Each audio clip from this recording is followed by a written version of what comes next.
हे बघा, आता आम्ही पुढे आलो आहे थोडं, अजून भरपूर आम्हाला चालायचं आहे, पण इथे ना आम्हाला मस्त असं दृश्य भेटलं म्हणून म्हटलं तुमच्याबरोबर एकदा शेअर करूया, तुम्हालाही दाखवूया। हा खूप मोठा वॉटरफॉल आहे इथे।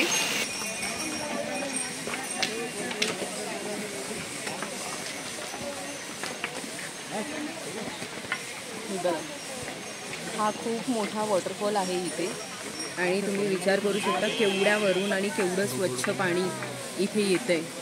असे खूप सारे वॉटरफॉल तुम्हाला इथे पाहायला मिळतील।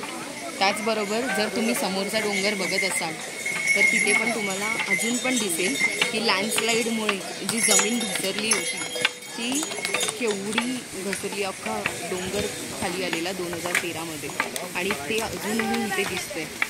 म्हणजे विचार करा, खूप भयंकर झालं असेल उत्तराखंडमध्ये तेव्हा, पण आता पण उत्तराखंड खूप सुंदर आणि बघण्यासारखं आहे।